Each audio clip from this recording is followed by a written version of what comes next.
Nous allons passer à la présentation rapide de posters.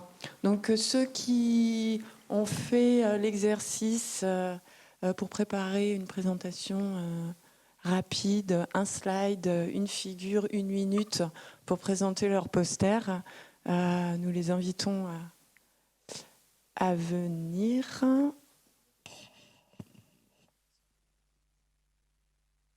Et donc pendant qu'il y a la préparation, donc le lieu des posters, pour ceux qui n'étaient pas là les jours précédents, c'est là où il y aura la pause café. Je vous invite à circuler. Il y a des posters vraiment très intéressants à ce sujet sur les estuaires. Étienne. Voilà, donc Étienne Le Pape du Chappy. Donc je vais parler au nom de mes collègues de l'hydrométrie, de l'informatique du Chappy, et puis des collègues de l'hydrométrie en région. Voilà, pour vous parler de la nouvelle base de données hydrologique nationale qui remplace la banque hydro, pour ceux qui connaissaient, avec des informations plus riches. Donc il y a eu un gros travail à la fois informatique et puis de toutes les unités d'hydrométrie pour alimenter cette nouvelle base de données en mesure de hauteur et de débit, avec à la fois des données brutes, mais également tout un travail de validation par les experts de l'hydrométrie. Donc tout ça est unifié dans une base de données qu'on appelle la FIC, la plateforme hydrométrie centrale, qui est hébergée au Chappy, et donc qui permet d'alimenter différents portails avec un scénario d'échange et un format XML hydrométrie, Sandre hydrométrie. Voilà, donc c'est cette base de données qui alimente Vigicru, qui est le portail pour la vigilance, les prévisions et puis les données brutes, donc issues de cette base de données en temps réel, et puis donc avec un système, un portail web et une application Vigicru. Hydroportail, donc, qui est pour la consultation des données hydrométriques et statistiques, avec également des cartes disponibles donc, sur le site hydro.ofrance.fr. Et puis, pour les professionnels, la possibilité d'utiliser des flux de données avec la plateforme Ebo. Voilà, donc l'adresse est précisée dans la diapo et sur la fiche.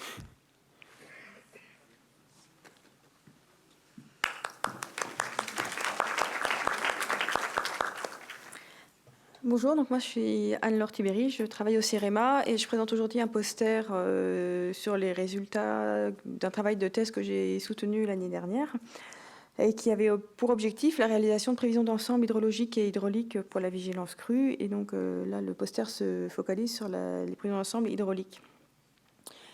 En France, la vigilance crue est réalisée par le réseau Vigicru, donc constitué du Chappy et des services de prévision des crues.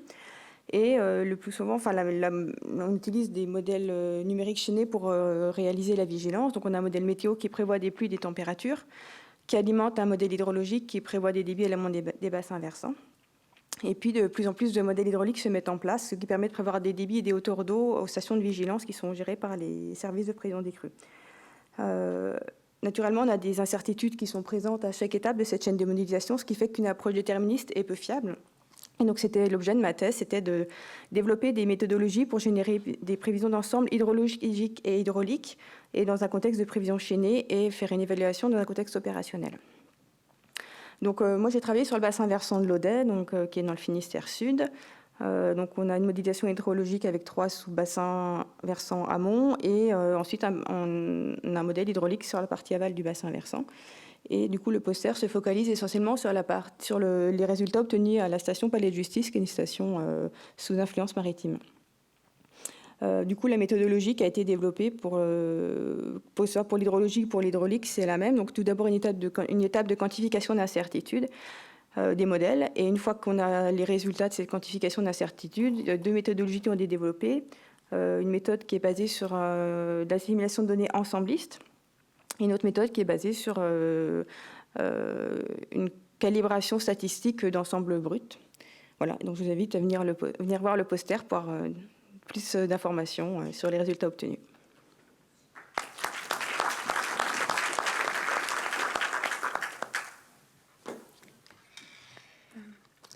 Donc, bonjour à tous, moi c'est Céline Cavelec. Donc, moi je vais présenter les travaux qu'on a réalisés au CEREMA avec les équipes de REM, donc, qui sont sur le site de Plouzané et de Compiègne, et puis aussi avec le CEREMA Sud-Ouest, donc sur le site de Bordeaux.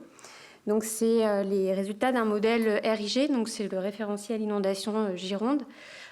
Et puis, donc c'est un nouveau modèle qu'on a fait à partir d'un modèle aussi qui avait été développé par Artelia sur la Gironde. Et on a testé aussi la méthode de Lindner sur ce modèle. Donc en fait, ce modèle, il a été réalisé dans le cadre du PAPI de l'estuaire de la Gironde, donc qui est porté par le SMIDEST, et donc qui est l'établissement public de bassin de l'estuaire de la Gironde. Et donc nous, on a travaillé surtout sur l'amélioration de la connaissance et de la conscience du risque, donc des actions 1 et 2 et 1.8 du PAPI. Donc pour avoir un outil de connaissance qui sera dans le futur partagé avec les acteurs du territoire. Et donc on a inséré dans ce modèle les connaissances actualisées en termes de MNT, en termes d'ouvrages qui sont autorisés. Donc on a essayé d'avoir des caractéristiques hydrogéomorphologiques du territoire qui sont les plus actualisées. Et puis on a donc obtenu une modélisation hydraulique fiable des principaux phénomènes dynamiques et les phénomènes de crue dans l'estuaire. Et donc en fait ce modèle il sera utilisé en termes d'outils d'aide à la décision pour évaluer les conséquences cumulées de tout aménagement en lit mineur, en lit majeur et puis aux interfaces vis-à-vis des problématiques futures, donc notamment de changement climatique, d'érosion, de vulnérabilité, de résilience face aux des enjeux. Donc on a simulé 2 événements sur ce modèle, la tempête Martin et la tempête Xynthia. Donc là, on a fait ces modélisations avec un modèle explicite, donc avec un très grand nombre de mailles, avec un maillage très fin sur certaines zones du territoire. Et puis on a comparé les résultats qu'on avait obtenus avec ce modèle avec la méthode de Lindner, donc en fait qui permet de réduire le nombre de mailles au niveau du maillage et donc d'avoir des gains conséquents pour faire tourner le modèle. Et donc cette méthode, à la base, elle part de la modélisation des végétaux, en fait, des arbres. Et donc on considère les bâtiments avec certains paramètres, un diamètre de bâtiment et un espacement entre les bâtiments.